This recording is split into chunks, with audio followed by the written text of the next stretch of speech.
over to you. Hello. Hi, thank you, everybody. First, I must say a very big thank you to Kun Sanya and also to Kun Parasu for inviting me to come and speak at this webinar. I hope you will be able to understand some of my English. Can you hear me, by the way? Perfect. Okay. Yes. All right.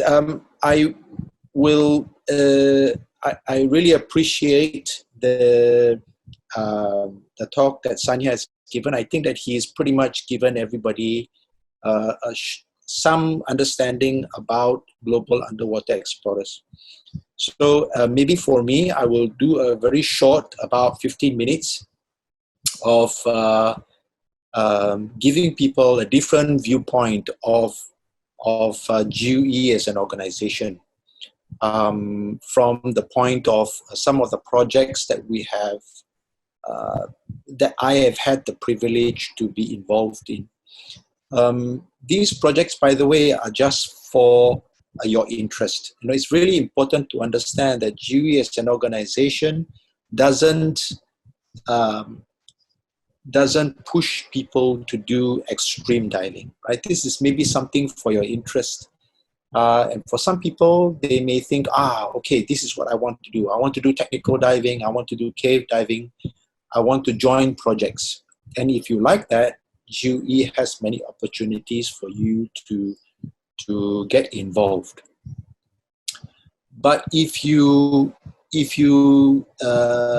that is not your goal, if your goal in diving is fun, I just want to see fish, I just want to enjoy diving, and that is perfectly fine as well. I think that many things in GUE, many skill sets and many courses in diving, like fundamentals, for example, is very useful for recreational divers also. I think, the majority of divers that I train are not technical or cave divers or, divers who do projects in very extreme environments. So if I may, I will move on to talking about some of the projects that I have had the opportunity to get involved with.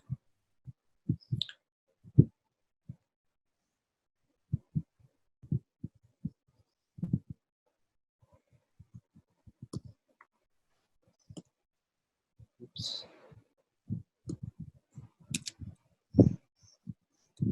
This one, please.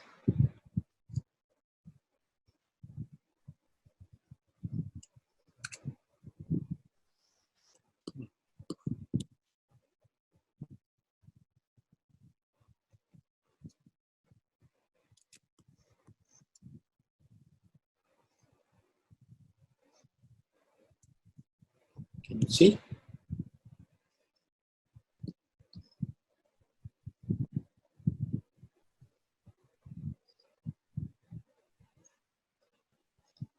Okay, so what I'd like to talk a little bit about would be, for me, how I got involved with some of the projects that Kun Sanya was talking about in Italy or in Mexico. I think I have had the privilege to have been involved with many different projects around the world, and I still am. Of course, for now, it is important that we stay at home to deal with the virus, but what I miss is going to different parts of the world to try to participate in some of these projects, right? So I just want to share with you some of these projects, and most of these projects are involved with working with scientists, with academics, or with organizations that have a very specific goal. For example, in cave diving, some of the projects that I have been involved with are working with scientists who want to find out more about what we find inside the caves, like bones, for example. So when these bones are discovered, it's very interesting because there are many things that as divers we can do that may actually reduce or affect the value of these discoveries. Whenever we go for these projects, scientists ask for many different objectives. Sometimes it is as simple as taking a picture, taking a video. Sometimes it involves measuring certain items underwater, or even recovering some items. Right? The goal for the scientists is to examine these objects that are of interest to them. Right? Sometimes taking samples, something as simple as, okay, I want you to go to this part of the ocean or the cave, and I want you to take sample of the sand or of the water. To give you an example would be this project I was involved with in Italy called Panarea, and it was to document and to find out more about this wreck that you see. This is a side scan sonar picture of a wreck that was sunk as long as 2,300 years ago. So scientists were very interested in this wreck, right? Wow, so many years ago, who were the people who sailed the ship? What was the ship carrying? And more information about it. So what they wanted us to do was to go down. The first step is always documentation. Take pictures, take video. Now, the difficult part about this wreck is that it is at a very deep depth. The depth that we were diving at was at about 110, 120 meters. So you can imagine that many of these sites that we have had the privilege to dive are not easy to dive. Right? It needs divers that are very experienced, that have a high degree of skill. And it's interesting because when you look at these divers here, it's not just the skill of carrying many bottles, many tanks, of being able to do long decompression because of the depth or because of the distance in the cave. A lot of the time, the skills that are necessary to be able to manage these environments is very basic fundamental skills, like buoyancy control, like propulsion methods, right? Because you can imagine this site here is very precious to the scientists. If a diver who does not have good skills, like bad buoyancy control, for example, he may land on the wreck, he may affect or damage these artifacts that they see here. So divers who are involved with these projects not only have to be able to dive deep, they also have to have very good foundational skills, very good buoyancy control that doesn't allow them to affect these sites in a negative way. This is a picture of a 3D photogrammetry picture of the site. And it's really interesting because for this picture, it required divers to do a series of dives, about 15 dives altogether. And for each dive, divers were taking up to as many as 7,000 pictures to create this one picture that you see here. In fact, this one picture is actually a part of a 3D rendition of this site. So out of 7,000 photographs, they put it into a computer software, and the computer software creates a 3D picture or 3D model. There are also other things that we were tasked to do, like measuring items, right? Looking for markings on the objects that we find on the bottom. So once we have all of this information, then we give it to the scientists. Then they look at the information we give them, and then they give us more direction. They give us more tasks to do the next day. Right? Like for example, they may say, "Oh, okay, I want you to go down and pick this amphora, pick this object." So this was one of the tasks that we were supposed to do, to recover some of these objects. Now again, remember, this is a site that is quite deep. So the task was very challenging for us. We had to find ways to be able to recover these objects in a way that did not damage the artifact. But we also had to be careful because of our safety. There are many videos that I have here to show you. I don't know whether I have the time. What I will do is I will leave the videos for later and show you more videos later. But I'll show this very quick one that you see I'll show you the videos later at the end of the presentation. Okay, so with these objects, when we bring them, finally bring them up to the surface, the scientists were, of course, very excited, right? Like this clay vessel we call an amphora. They were very interested in what was contained inside. So they wanted to take these contents out and they would do studies. They would send it to the laboratory to find out. Many of these vessels contain cargo of many years ago, like wheat, wine, oils, and other valuable objects that we use for trading. They were also very interested in the artifacts itself. Many of these vessels had clues. There were markings on it. The size, the shape of the vessel could actually tell you information about where this vessel came from and what it was carrying, where it was destined to go to. There were also some artifacts that were quite special. Like this is a sacrificial altar that we happened to find. The scientists were very excited about it because they have never had seen one of these on the ship before.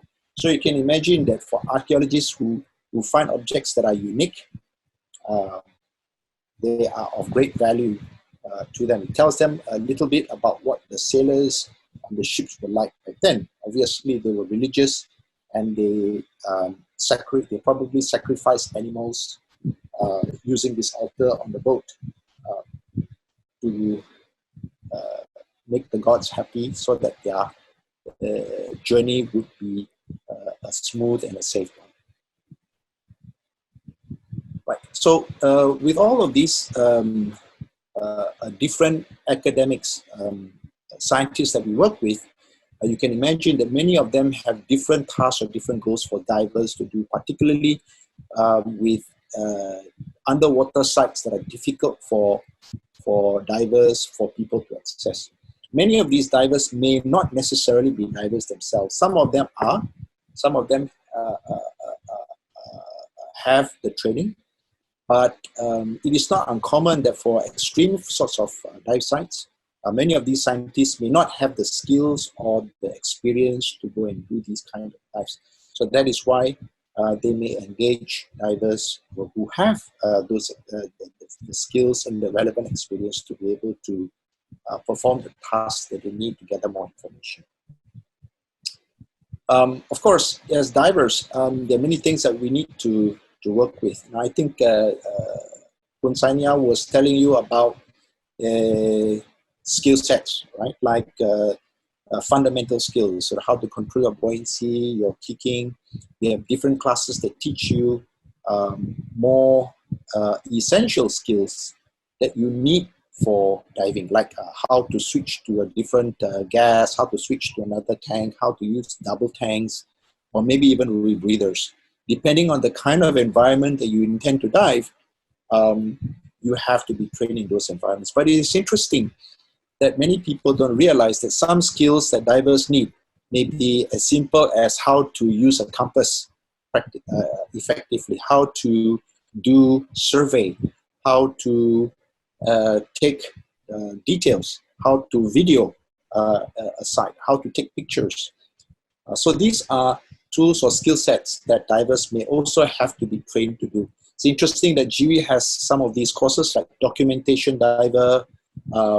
We have skill sets like 3D photogrammetry to teach divers how to actually be able to perform these tasks underwater so that they can actually assist divers, assist scientists in attaining their objectives. More videos here, but I'll show you them later, right? Now, just to give you a sense of some of the sites that I've been, have the privilege to document. This is a prehistoric bear that you see that was found in one of the Mexican caves that we've been exploring. And it's interesting that with this picture, there was an interesting story to tell, because the first time we discovered this, we took certain pictures to bring back to the scientists to take a look. So the initial pictures, not this one, but the first few pictures that the scientists saw, the pictures were not very clear. And there were other things that were very interesting as well. The scientists said, oh, this picture is no value to me. So we only realized that the problem was that there was no scale. So if you look at the picture, there is a little card with black boxes. So that is a scale card, right? So each box is about 1 centimeter long. And what it does is it tells you how big or how large this object is. So one of the things that we learned from that experience was that the next time we take a picture of something of interest, that you need to place a scale card next to the object so that the scientists can tell how large or how big the object is. So it was something as simple as this that we learned with working with scientists, especially when we were working with them to try to gather more information.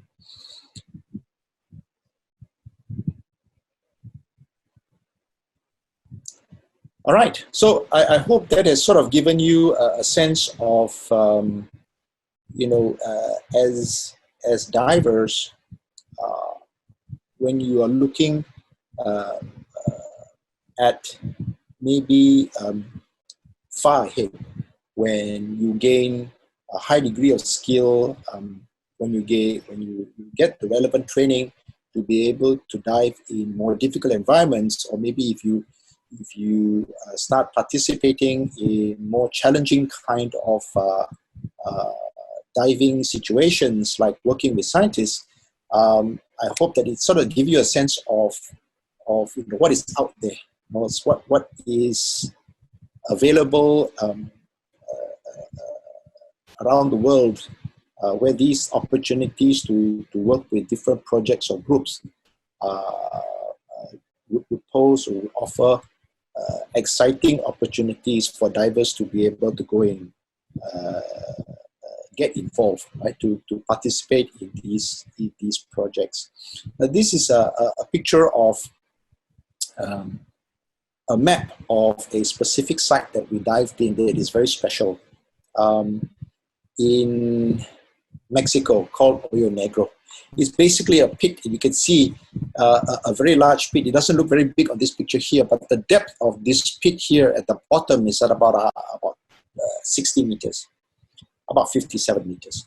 At the bottom of this pit has a lot of animal bones, right? And I'll show you a short video later of some of the bones that we found here. But this is an example also of one of the tasks that divers are given to be able to be involved in a project. This being mapping, right? So if you look at this site and the maps and the detail that you see in the maps here, it is a map that has been drawn or made over many, many dives.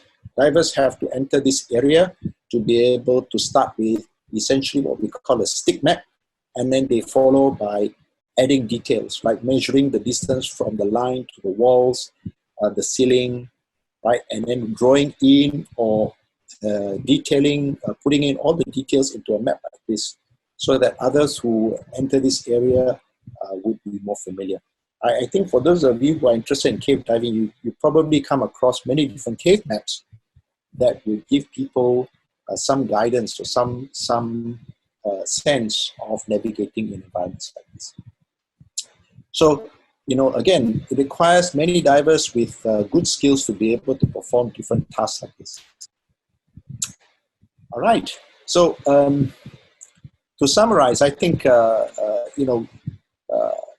for those of you who may be interested, for those of you who are keen to perhaps get involved sometime in the future, to become an explorer in caves or in diving in some sense, working with academics, naturally, right, 3 simple things to do. The first thing we need to do is to get the necessary training. Right? Many of these environments require us to have good skills to be safe before we can make a positive impact, contribute positively to these projects. And of course, second is to build experience. Right? We need to be careful. We need to know what our limits are. The concern that we have in some of these projects is divers who do not have the experience to come to attend these projects may get into trouble, may not be safe. So it's not uncommon that when you participate in these projects, even as a GUE diver, the first time you come, you will be sort of be put on probation. You will be asked to perform simple tasks to see how comfortable you are with the environment and with the tasks that you are given. And if you prove to be comfortable, to have to be safe in diving, then they will probably involve you more in many of these projects. But I think this is common with any other project. And this is not just for GUE divers. I think it's for divers in general as well, right? And then, of course, the third step would be to make the effort to take the to take that step to get involved. But I think in the old days, I used to travel to far away to look for these projects. But now, I think in Asia, closer to home, there are many new opportunities now. I'm hearing about caves being discovered in Indonesia, caves being discovered in the Philippines. These are projects that will probably require more divers in the future to do more exploration, more documentation, so that others may come to enjoy these caves or these environments, or maybe to do more research or to get more involved. In the same token, I think there are many projects in the oceans in Asia that are beginning to that are still out there, right? That will require documentation. I've had recently some discussions with interest groups that are interested in surveying and documenting wrecks from World War I, from World War II that may have sunk in this region, and to document them. So there are many opportunities, I think, in the future, not just in other parts of the world, but also in Asia, that is waiting to be explored, that is waiting to be documented, to be discovered. All right, not to forget, of course, that as good divers, we need to be continually finding ways to educate ourselves, to build our skills, right, so that we can positively contribute to these projects. I think that's all the time I have. I think Kun Sanya was telling me that I have about 15 minutes to talk, so I'm trying to keep within my time frame. I think it's 15 minutes now. Actually, you can keep talking. We have plenty of time. Okay. So what I'm going to do is I'm going to try and show some videos from my presentation earlier, just to give you a sense of. Oh, hang on a second. Maybe I show you a different one here.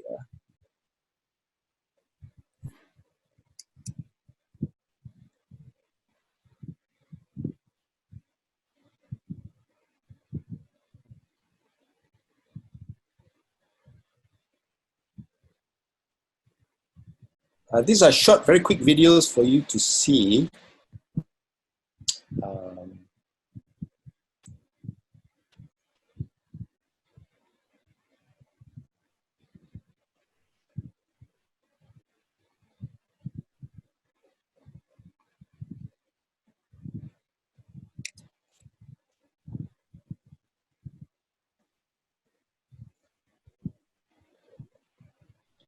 You can see some of these projects we have opportunities to work with, very, very nice toys like submarines.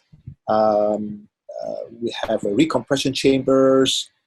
Sometimes we have nice boats to be able to get us to different sites. But some of these projects that we are on also don't have many of these really cool toys to play with. So it depends. Not every project is so nice.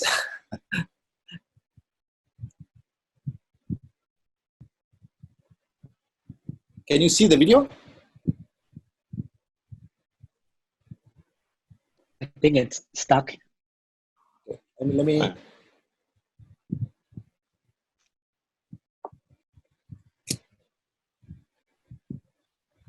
Can you see?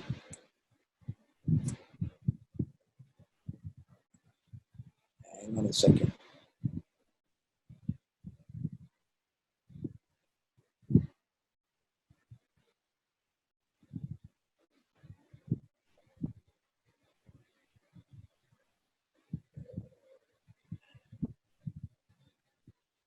Can you see the screen?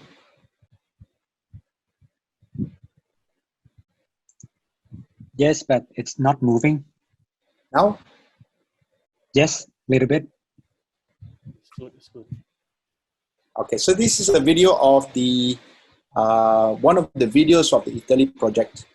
This project has been something that I have been involved with since 2014. That's when the first of these GUE projects, project baseline uh, project started.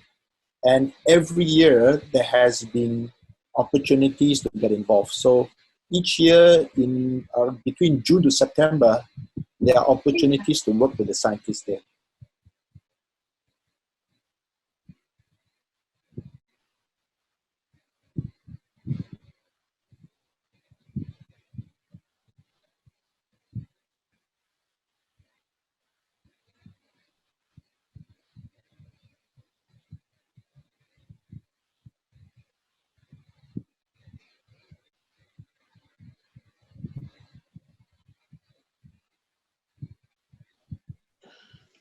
We can see, but we cannot hear the video. Yeah, the video is, there is no talking. Oh, no talking, okay. There's only music. But this is just some images of the project in Italy.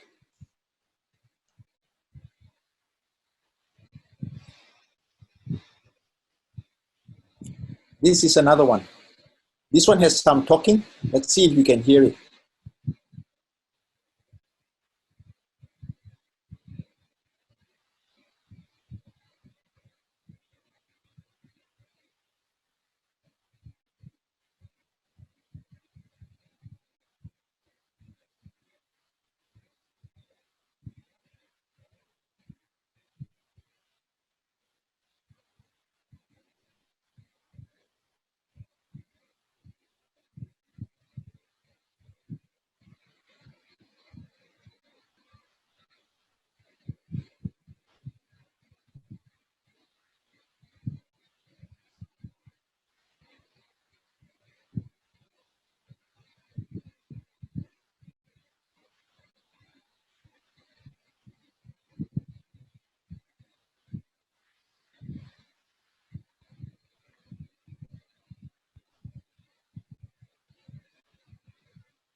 So this is a very interesting opportunity to work with the scientists who could come down to the depth in the submarines. And for the scientists sitting inside the submarine, they can communicate with us.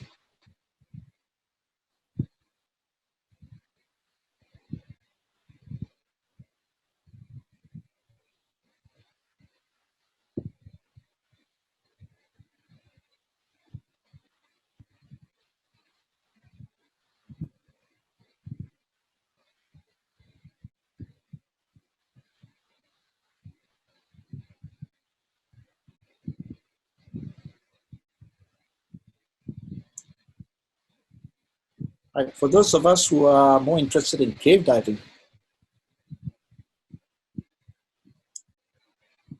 it's a quick teaser of what cave diving is like in Mexico.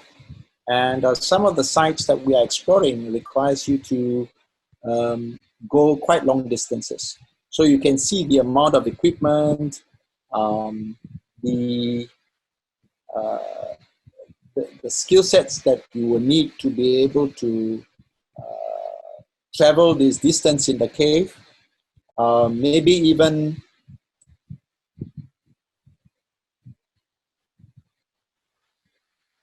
we need to have the ability to be able to handle emergency procedures, emergency situations, right, in an environment like this, and still be able to stay calm.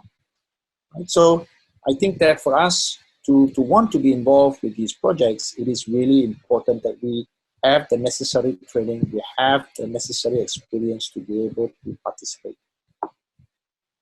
And all of this can be done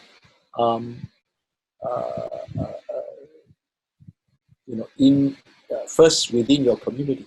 I think that in Thailand, there are many instructors who are able to teach well, to be able to teach good, to give good information, to give good training to divers who are interested in participating in these kind of projects. GUE as an organization is just one approach. I think people misunderstand that GUE as an organization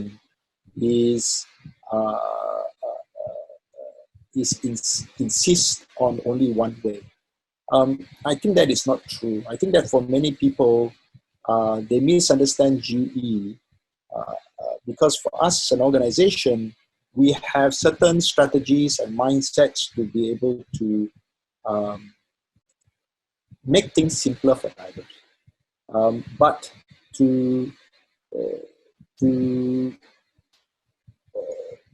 but it is important that we don't insist that people use our stuff. It is still a choice, right? Many people would find they would prefer a different kind of strategy, a different kind of approach. And that is up to you. That is up to the diver to choose. But for us, I think Kun Sanya has explained to you quite clearly. Our approach, we have certain strategies like standard gas, standard equipment. We insist that divers have good skills, have good communication, standard communication to make things easier for everybody. Right? So this way, when we come to participate in these projects, everything is made easier. I think I see a lot of other organizations also seeing the benefits of standardizing procedures and standardizing training. So hopefully, other organizations would have similar strategies. We might be able to share information among different organizations as well. Of course, that is something that we have to look towards for the future. For us in GUE, I think that I've made my choice. I think that the organization has offered me a lot of opportunities to be part of this project. And for me personally, I have seen the benefits of how these strategies make my diving easier. It has helped me to be able to be very effective in these projects and to be able to contribute in a positive way. Right? I think that's all I have. I want to say again, to round up, again, thank you very much, Kun Parasu and Kun Sanya, for the opportunity.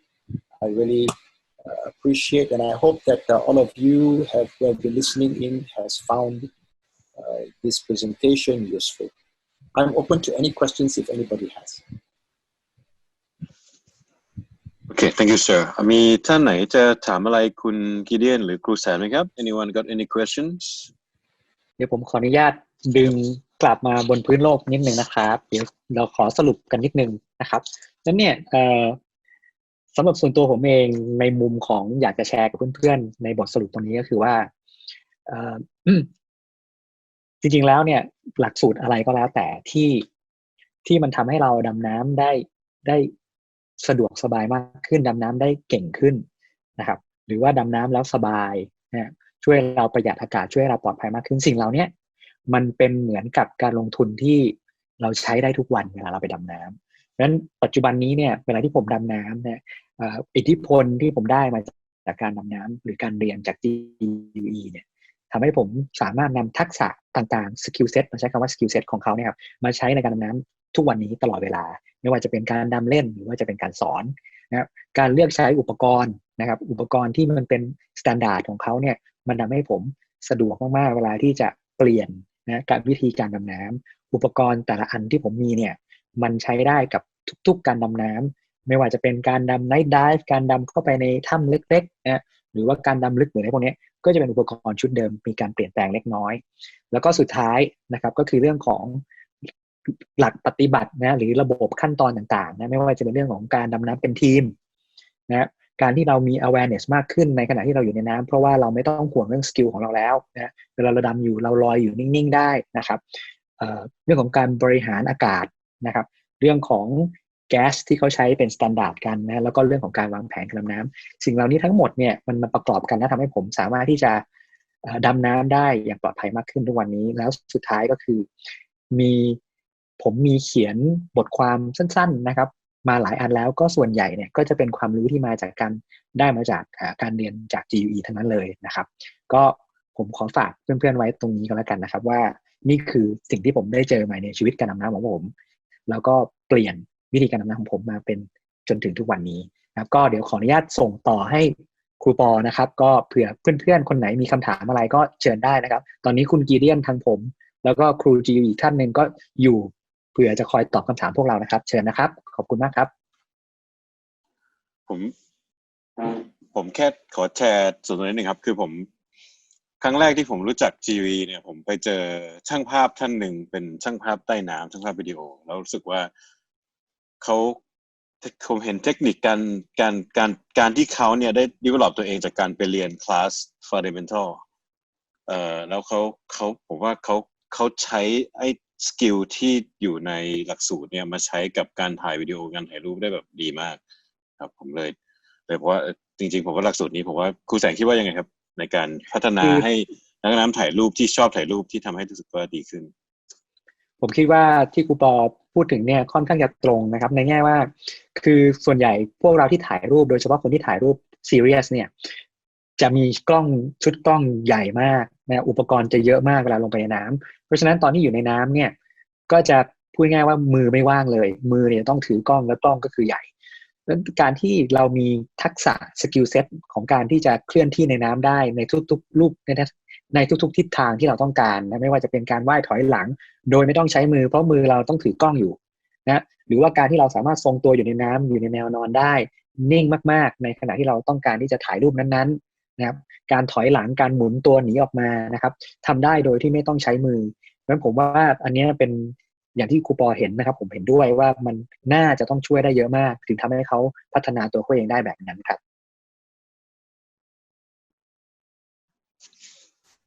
ครับมีท่านไหนมีคำถามหรือมีอะไรที่แชร์ไหมครับ Anybody have any questions you can type through the chat or you can just speak ครับถามทางแชทมาก็ได้นะครับ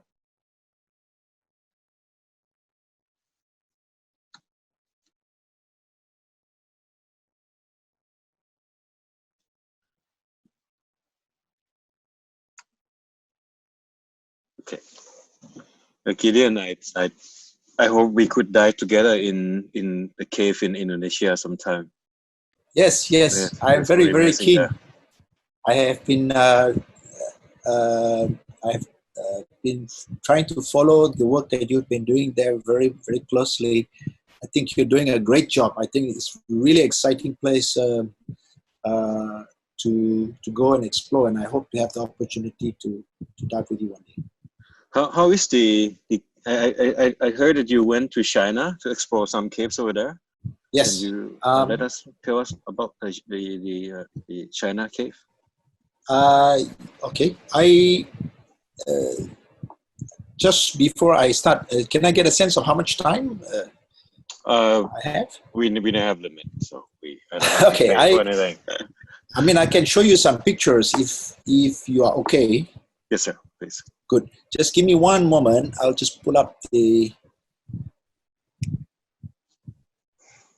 There are a number of projects that we did in China in between 2005 to 2010. And let me see if I can pull out the presentation.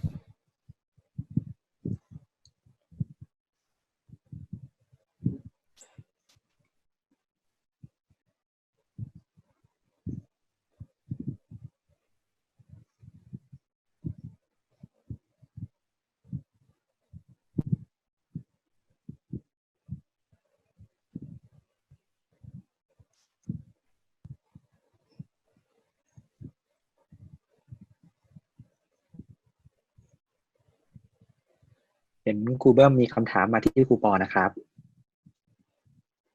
Okay, I've got it. All right, so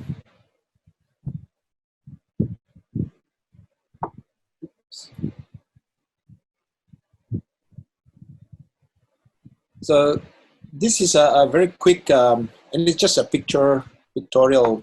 Now, basically, this is just one of the opportunities. We went up there in 2008. But again, we went to China at the invitation of the local government in different places, more towards the west of China, namely near this province, within this province called Guangxi.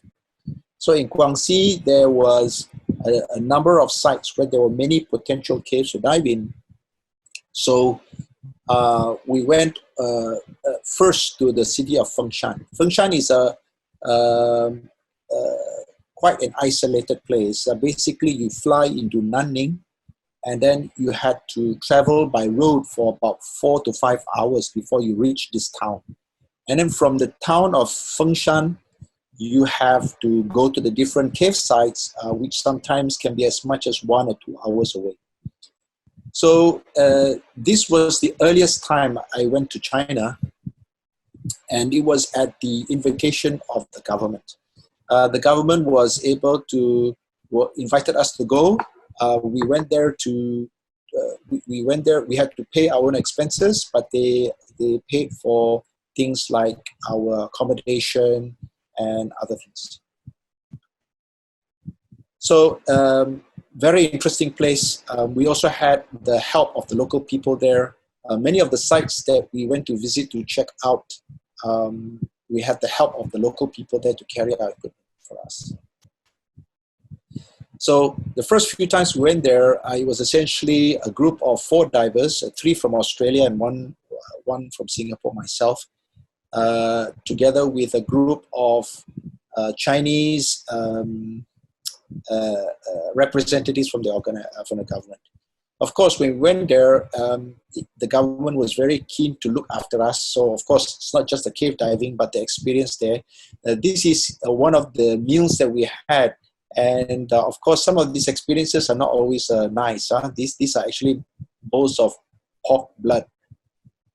And for them, it's a normal thing for them to eat, but it was a bit of a shock for us. So a number of sites that we were asked to dive. This is a very interesting one. They call it the Yin Yang cave. Okay, so Yin Yang, because if you look at these 2 caves here, one is clear and the other one is white. Visibility is poor in the one on the right, and on one on the left, the visibility is very good. And the locals there both claim that the water is supplied by an underwater spring. So our goal was to go down and check if there were any leads to a cave system, and to try and find out why is one clear and the other one is not. To cut the long story short, we went down, we couldn't find any big passage to follow, although we found a little bit of flow. I think we suspect that the one on the right has, the visibility is poor because the bottom is very silty, very fine clay. So you can imagine if the flow of water comes out from the spring, it affects the visibility probably. Whereas the other one, the bottom was more sandy, more pebbles or rocks. So the visibility was not so affected. But we suspect, or we believe, that the water from the water that is supplied to both springs come from the same source. Of course, one of the problems with the exploration in China was that we tend to attract a lot of attention, right? A lot of media is there because it involves the government. The media is very keen to follow us, to find out what we are doing. And of course, the local people are also keen to find out what we are doing too. This is Steve Truevas. He's a GUE instructor in Australia. This is Andrew Cronin, one of the more experienced divers, but this was back then. So there are different places that we were tasked to look at because the locals there would all know where the caves are. So one of the things about cave exploration is your interaction with the local people, right? Because if you want to explore, for us to try to find caves ourselves is almost impossible. So we have to interact with the local people to find some possibility. It's not uncommon that for cave exploration, for every cave that you find, you probably need to go and explore pools of water, many different pools of water before you can even find a cave. So it's not uncommon that many of these sites that they brought us, especially for the first and the second year, did not lead to any caves or any potential springs to dive in. Some of these sites were also difficult to get to. So we had to ask for the help of Jean. This Jean Bottazi, he's not a diver, but his expertise is single rope technique, SRT. Right? Basically, he would help us to get to some of the places that we wanted to go to that was very difficult to access. We had to climb using ropes, so we had to use rappelling or abseiling to be able to get to some of the sites to be able to start diving. And not only that, but also to be able to move equipment up and down. Some of the cave entrances were inside a hole or pitch that are sometimes very deep, about 30 meters deep. So this is also Julia. Julia is also one of the Chinese experts in SRT that was there to assist us in some of these sites that we were diving. So they would take us to many different places. Of course, it was easy in a sense that we had assistance, a lot of helpers who would help us with equipment to be able to access these sites. And of course, the media would want to follow us to many of these places as well. This was our initial experience. This was the first few times we went there. So it wasn't always that easy, right? This is the entrance to one of the caves that we wanted to explore. And some of these places we had to crawl in. Of course, you can see the result of that. Now, one of the main places that the government was most interested for us to explore was this place called Sanmenhai, which is essentially a series of, like, if you go to Mexico, in Mexico they call them cenotes. So it's like a pool of water. And if you look from a map from the top, or if you look at the aerial photographs or satellite photos, you would see a series of pools of pools of water, like you see up in the top right-hand corner here. So the government was convinced that these pools of water was connected all the way down to here. There's another one here. And in China, they will call it Tiankong, which is like a cenote in Chinese. Tiankong literally translated means sky window. So our job was to try to connect all of these pools. So there was 1, 2, 3, 4, 5, and then there's 6 here. And then there were others down the river that we did not have the opportunity to explore. So these lakes were connected, and our job was to connect them underwater. So the initial times we went there, we had in some of the pools were connected by these caves that you could use the boat to swim through. So they knew for sure that these caves were connected. But from here to the next pool, which was about 200 meters away, it was not connected. It was not accessible by the surface of the water. So they knew that it was connected underwater, and we had to go and explore it. Now, again, the challenges of the water here is, number one, the water is cold. The temperature is about 15 degrees Celsius. Number two is that the access to the cave passages was very deep. The bottom of this pool that you see here is at about 90 meters. And eventually, to cut a long story short, we found the connecting passage from this pool to the next pool, which was just 200 meters away. The connection point was at 90 meters depth. So we did a survey of this area. Basically, it's like a funnel, and the funnel flows from one end to the other side. So it took quite a while for us to finally find out how the both sides connected, because initially we thought it was some wall like you see that connects much shallower. But we spent a week to find out. We even had to bring rebreathers there to be able to manage the depth. The fourth window was difficult to get to, you can see, because it requires ropes and equipment to be able to rappel down to the surface of the water. Many of these sites here, very beautiful land sites, but you can see getting equipment down to the water was not always easy. So the divers had to have, before we went for the project, we had to get the training to learn how single rope technique training, to be able to learn how to be able to abseil and to be able to climb out.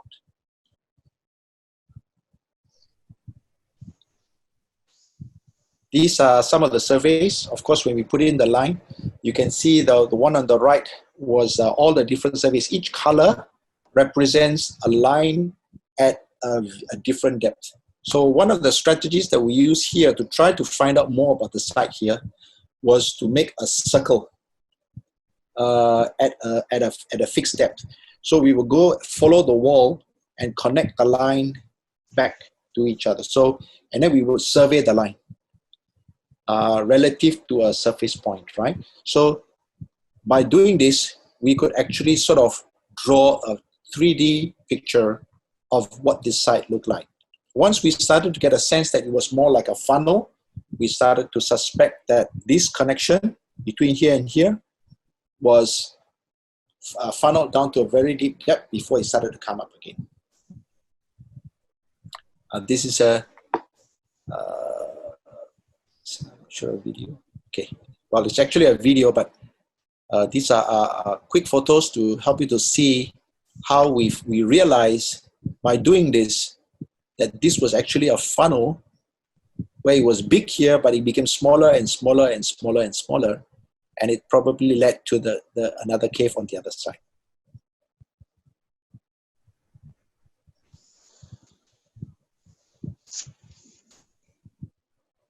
Right, this is window number 5. Now, window number 5 is very interesting because the access, this is the one with the most difficult access to the bottom, to the surface of the water, and it's in the bottom here, if you can see my cursor. Now, the cave is so big that it has its own cloud. When they said there was a cloud inside the cave, I didn't really, I thought they were joking, but when I got there, I couldn't believe the size of this cave.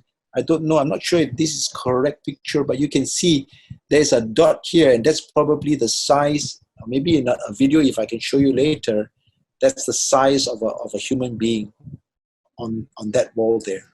That's the route that we took to go in. We went down to get down to the bottom of that cave.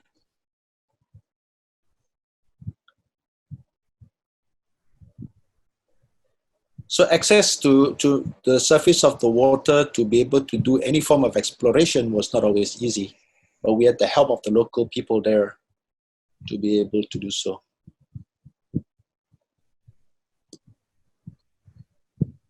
That's pretty much it. what I'm going to do is I'm going to try and show you a video now.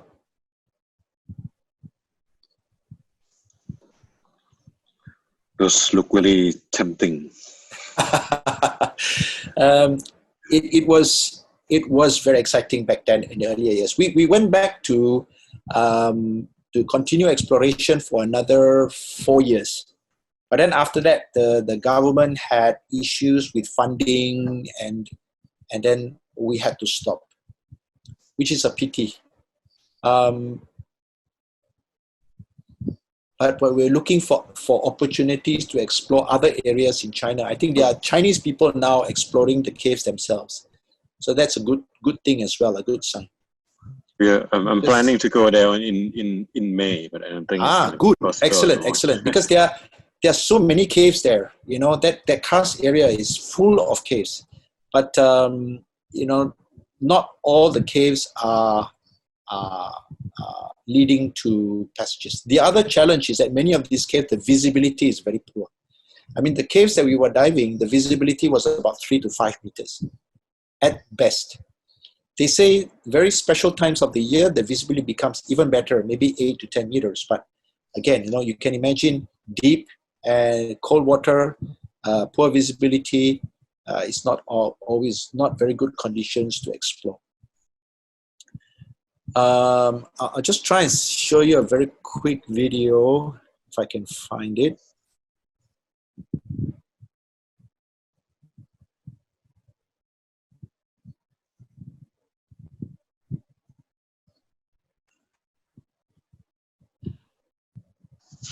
So when you're fighting, there are 3 questions from the chat. Yes. There's one gentleman asking, does he have to be a GUE diver to join the project? Okay.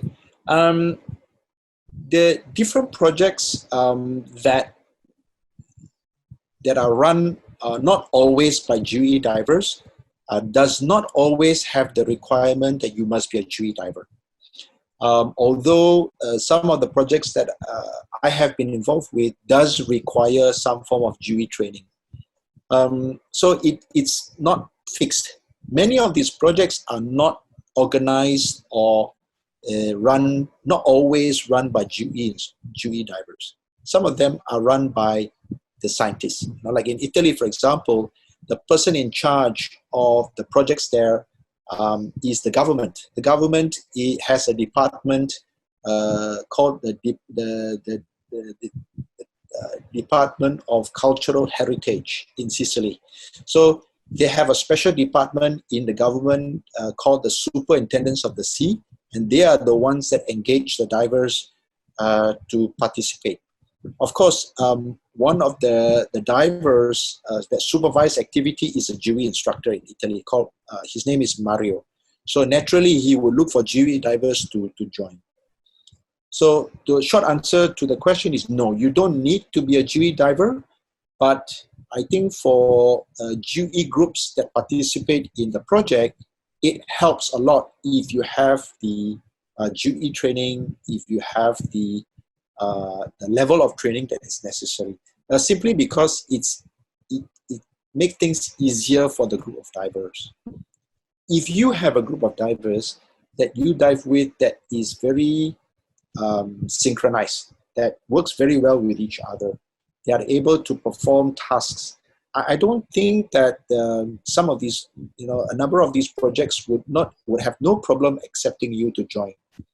But of course, you have to demonstrate your skills capacity to them.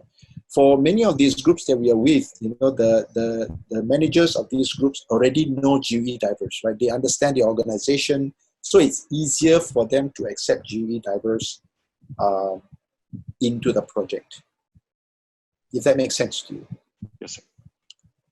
And he's also asking, any project in Thailand coming up, or any plan to do something? At the moment that as far as I know, I am not aware of any GUE projects that are available yet. Although, and again, this has been something that has been my wish or my hope, I think is a better way to put it. I think in many years ago, I came to Thailand to do some classes. I think Konsanya has explained that one of my passions is to try to create and develop communities in different parts of the world, particularly in Asia. But it's not so easy. I think that there are many challenges, and I think with Thailand it hasn't been easy. I haven't given up. I'm still keen to go back there and work with people to try to get groups together. Because you don't necessarily need a GUE instructor or a GUE scientist to start a project.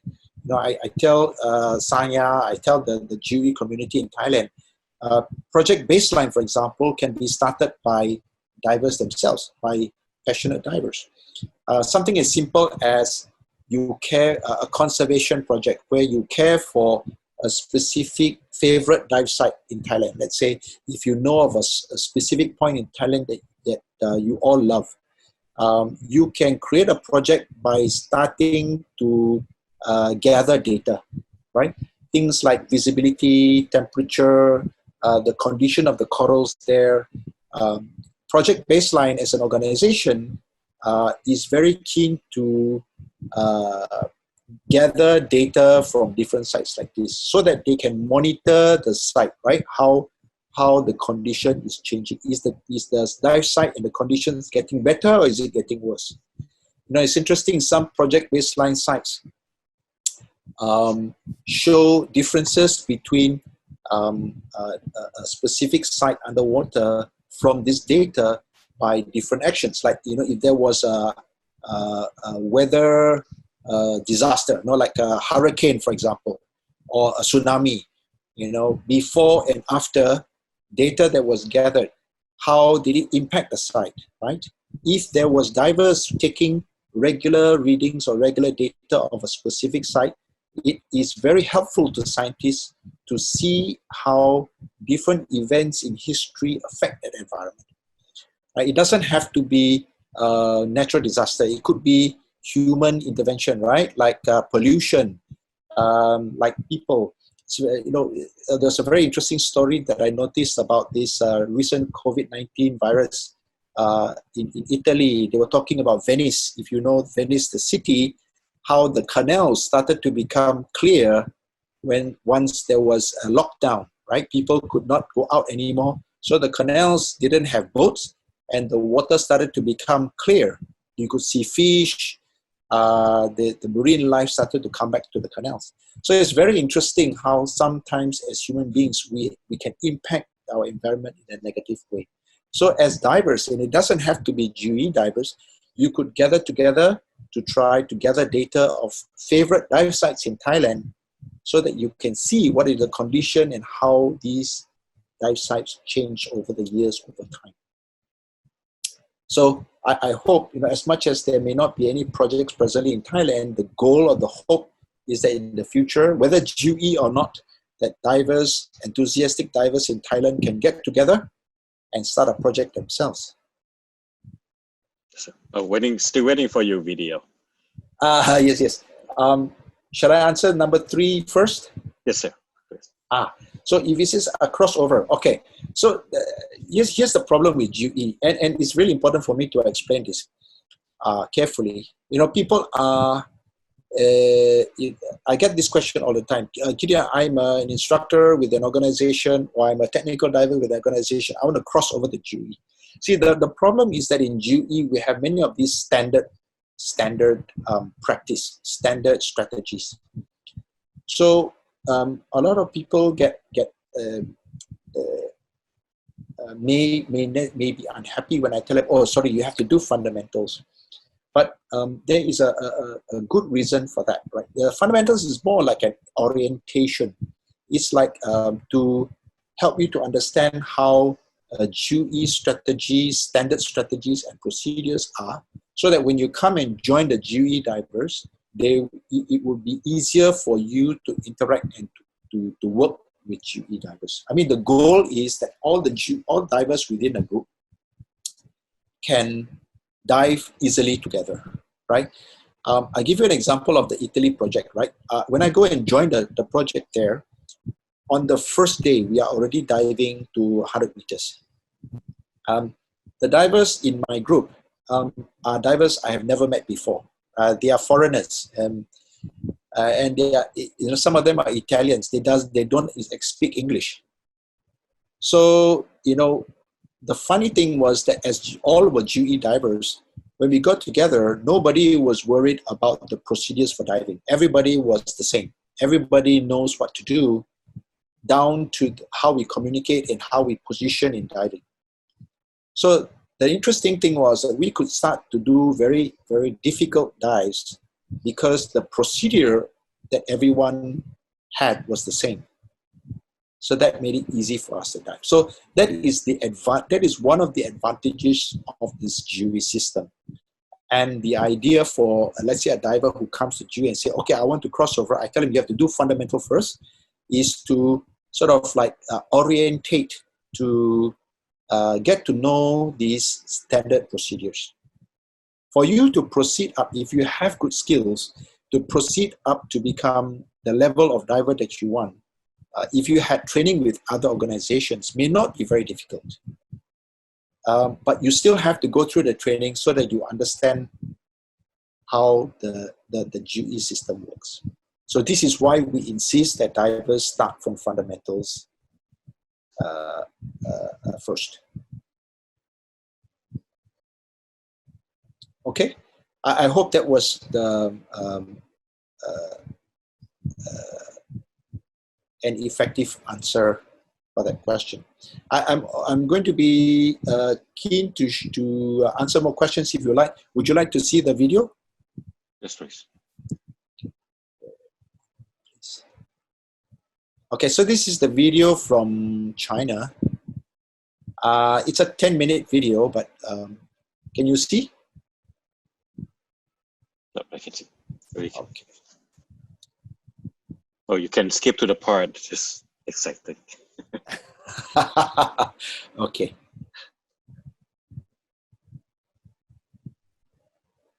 Wait a minute, huh?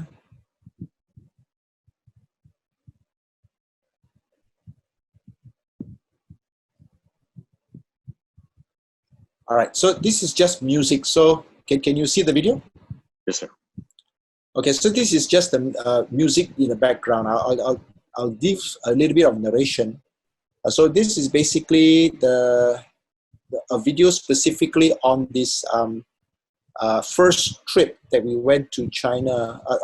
This is the first few trips we went to China, to this city called Fengshan. And this is the Sanmen High that I was telling you about, where the government engaged us to try to connect these sky windows that were actually very close to each other. Some of them as much as 200 meters between them. But then it took us a while to be able to find the pathway, because the challenge was that it started to go very deep. The water was cold. The visibility was poor. So because of these challenges, it took some time for us to connect the caves, to connect the sky windows.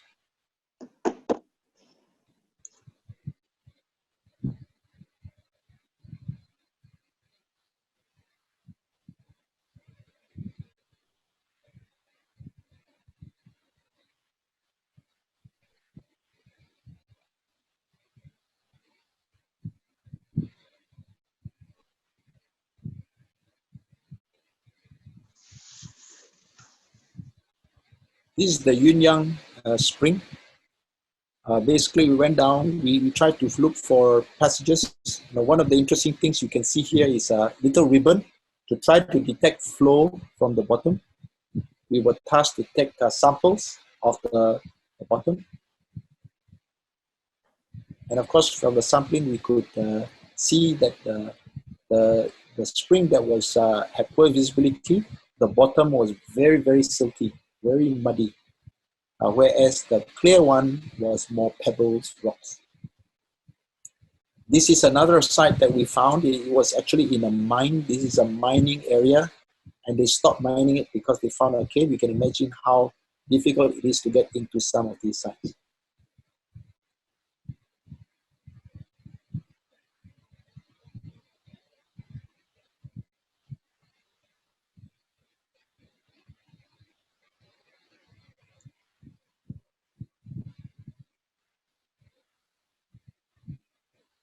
think one of the concerns that we had with some of the practices here was trying to ensure safety. Because for them, the Chinese, they were not very concerned with safety. And many of the workers would say, "Oh, don't worry, I can climb out the ladder by myself without any safety rope or safety harness." But we insisted that, especially with Jean there, we insisted that we had the proper equipment, the proper harnesses to ensure everybody's safety. Right? I mean, as much as our projects are very exciting, all it takes is for someone to have an accident, and the project is affected.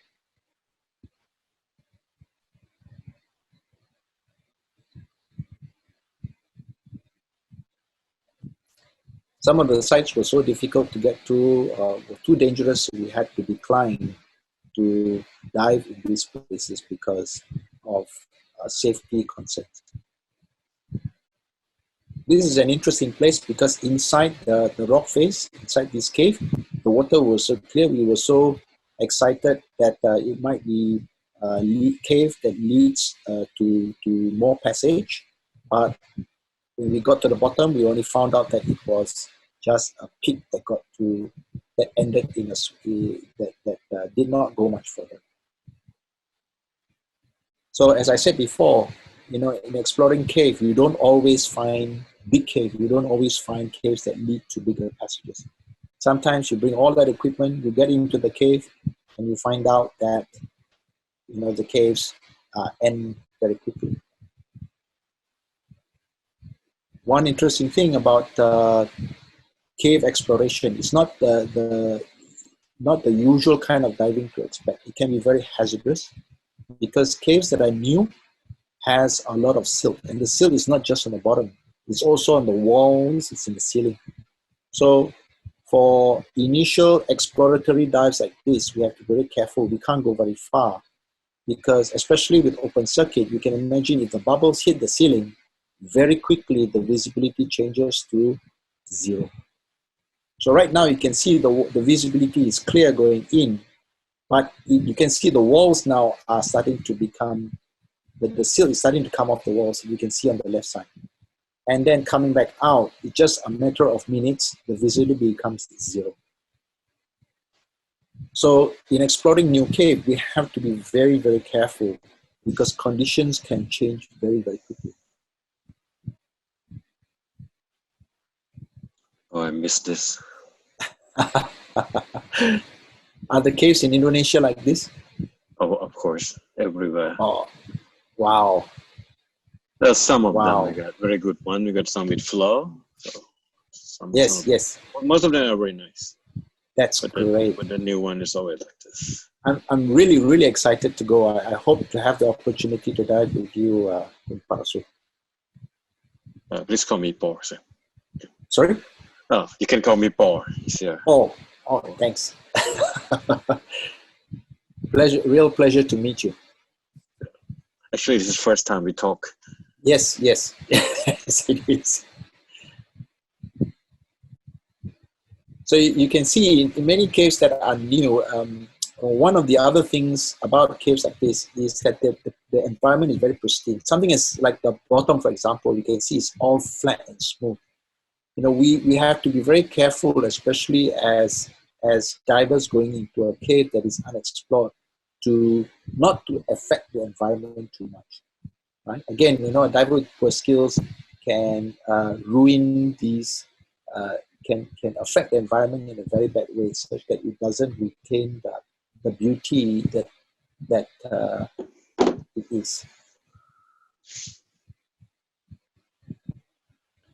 Right? So you can see how an environment that is such clear water can change to 0 visibility very quickly, especially with a cave that has not been explored before. Okay, I'll show you one more scene here. This is the Stonehouse Lake, where to get to the entrance we had to walk pretty far. I'll show you this one and another one. So not all the sites were easily accessible by car. We had to hike, we had to travel far. And thankfully we had the help of the locals. If you look at the far left, you can see that's the entrance to the cave. And that is halfway there. This is a close distance, not so bad.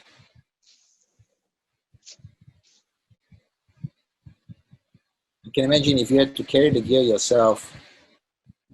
That's why I use side mount. Yes, side mount has advantages as well. Pros and cons. Right, and not only that, and here, this is where the side mount really come in useful. Where we had to get, through some small passages to get to the cave, right?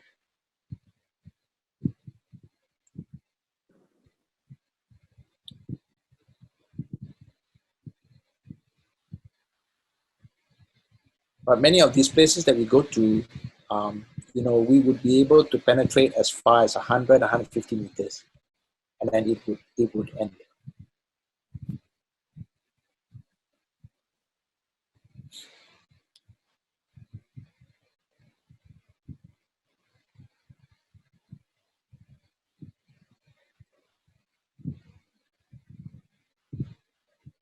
These are all the media. This is, of course, interesting experiences in China where we get introduced to different types of foods. I think now with the virus, we are now probably, if I would ask to eat the same things again, I probably would not be so keen to eat that kind of food. Of course, one of the objectives there was also to create more awareness. So we were also there to give talks and explain to people the equipment that we use, the strategies that we use in cave diving.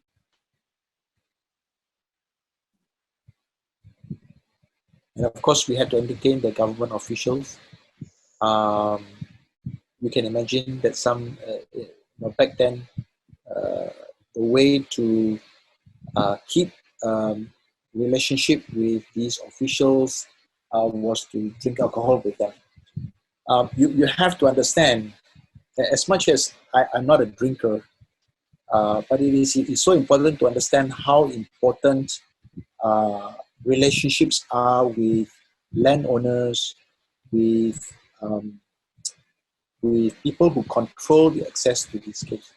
I think in Mexico, for example, it's so critical that instructors or dive operators who operate in Mexico, they have to have good relationships with either the landowner or the government that controls access to these caves. Otherwise, you will not have the ability to dive. So I can imagine, for you diving in Indonesia, you probably have to have that relationship too. Right? They're Muslims. They don't drink, lucky me. Yeah. That's a good thing, actually.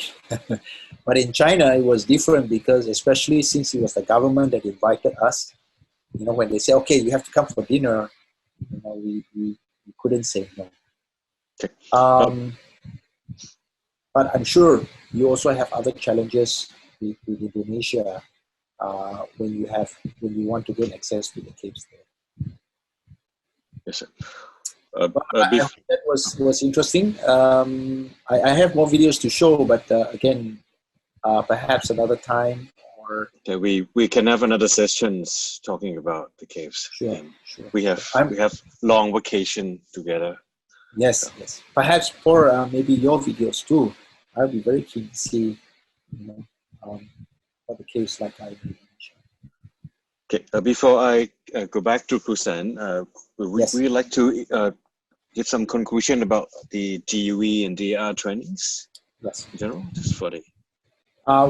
Just to summarize, of course, I will leave it to Kun Sanya to have the final word.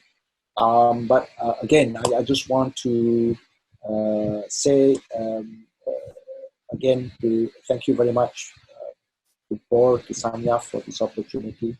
I think that GUE as an organization is personally for me a very good system. The reason why I say it's good, how it's good for me. I find GUE is a system that simplifies things. It makes things easy for a group of divers to work together. That's the goal.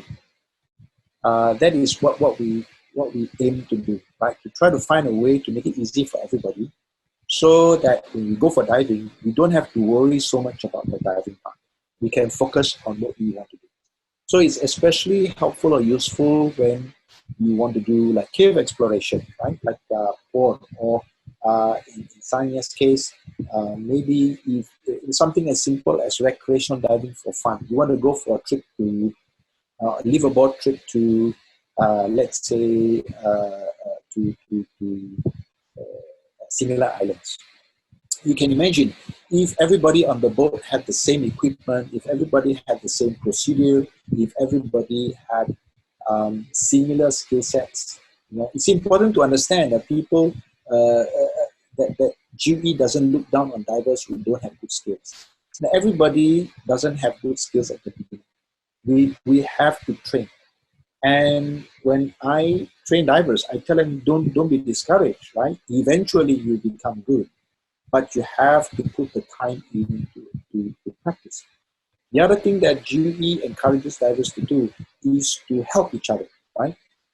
Let's say my skills are very good. You know, one of the things that divers with good skills can do is to be mentored with divers that have not so good skills. So we help each other, right? So someone whose skills are not great, okay, buddy with someone who has good skills, and they can mentor them to become better. But the important thing that all divers need to understand is that you need to find the time to build the skills. Your skill cannot get good if you don't find the time to get in order to dive. It's the same with any other, anything else that you want to master, right? You have to put in practice. So I hope, you know, and I was trying to listen to Sanya, although I don't understand Thai, but I can sort of guess many things that Sanya was saying about our system. And I hope that this sort of clears, helps people to understand GUE a little bit better. I am very, very excited, very keen to explain to people more about GUE. You know, that we are not, we are a very friendly organization. I think that we have very many practical strategies that will help divers to be good and to be more, to enjoy diving more, or to be able to do more things, to have better capacity, especially with more challenging diving like exploring caves or going deep diving, right? But we have to build our skill sets, we have to build our experience gradually. I hope that helps. Thank you very much. Okay, thank you, sir.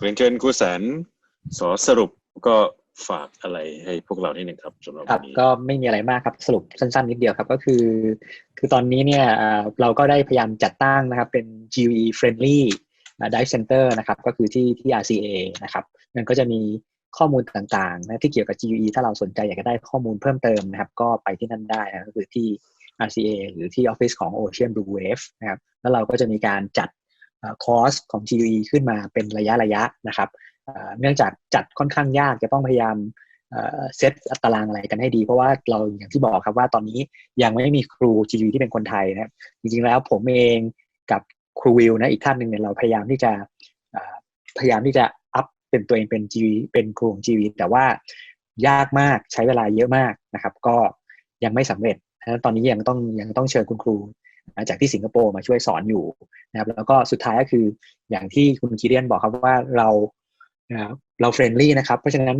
จริงๆแล้วการที่ถ้าใครสนใจอยากจะรู้จักว่า GUE เป็นยังไงอะไรอย่างเงี้ยนะเราสามารถที่จะอธิบายให้ฟังได้หรือแม้กระทั่งไปดำน้ำด้วยกันนะไปลงสระด้วยกันนะเป็นคล้ายๆกับมาทำความรู้จักกันอะไรอย่างเงี้ยนะครับได้ตลอดเวลานะครับถ้าเรามีเซสชั่นครับฝากไว้แค่นี้ครับขอบคุณมากครับโอเคครับผมมีท่านไหนมีคำถามอะไรไหมครับ Any question for the night โอเคนะครับถ้ามีเชิญครับคุณส้มเราจะติดตาม GUE ได้จากทางช่องทางไหนคะข่าวสารของ GUE ครับจริงๆแล้วก็คือทาง GUE เองเนี่ยเขาก็มี Facebook มีทั้ง Facebook แล้วก็มีทั้งเว็บไซต์นะครับถ้าเว็บไซต์ก็เป็น www.gue.com ถ้าเป็น Facebook ก็ลองเซิร์ชชื่อ Global Underwater Explorers ก็ได้แต่ถ้าเป็นข่าวของในเมืองไทยโดยเฉพาะนะครับชุมชนGUE ก็อาจจะดูได้ในเว็บใน Facebook Page ของ Ocean Blue Wave ครับเพราะว่าถ้าเกิดเราจะจัดคอร์สขึ้นมาเนี่ยเราก็จะลงไว้ในเพจอันนั้นนะครับโอเคครับมีคำถามอีกไหมครับ Any question for today โอเคถ้าไม่มีนะครับเดี๋ยวผมจะบันทึกบทสนทนานี้ไว้ใน YouTube นะครับแล้วก็เดี๋ยวจะโพสต์เข้าไปในกลุ่มนะครับนั้นคืนนี้ผมขอกราบขอบคุณครูแสนนะครับแล้วก็thank you ครับ thank you so much Gideon for sharing all your experience for us tonight Thank you ครับ Thanks a lot Gideon วันนี้ดึกนิดนึงครับแล้วก็ขออนุญาตก่อนที่ลาไปขออนุญาตโปรโมทโปรแกรมนิดนึงครับพรุ่งนี้เป็นเรื่อง fitness for diver นะครับการออกกำลังกายเพื่อฟิตร่างกายแล้วก็ออกกำลังกายยืดตัวก่อนลงน้ำนะครับของครูเบนพรุ่งนี้นะครับวันศุกร์เป็นเรื่องโบราณคดีใต้น้ำนะครับเป็นอาจารย์จิ๊บจากโบราณคดีใต้น้ำของกรมศิลปากรจะมาอธิบายให้เรารู้จักว่าโบราณคดีใต้น้ำคืออะไรกันเมื่อกี้ใครเห็นวิดีโอไปแล้ววันพุธหน้านะครับเป็นครูอ้วนจะพูดเรื่องการถ่ายหนังใต้น้ำอันนี้เจ๋งมากครับครูอ้วนแล้วก็วันศุกร์นะครับนี้เจ๋งมากคือการฝึกจิตใจสำหรับนักดำน้ำนะครับโดยครูเบิ้มนะครับดร.พิชิตนะครับวันศุกร์หน้าวันที่24ครับก็นี่เป็นโปรแกรมของซีโทเปียนะครับเพราะนั้นคืนนี้ขอขอบคุณทุกท่านแล้วก็ลำลาทุกคนไปนะครับสวัสดีครับสวัสดีครับสวัสดีครับขอบคุณมากครับ Thank you Bye สวัสดีครับขอบคุณมากครับขอบคุณครับ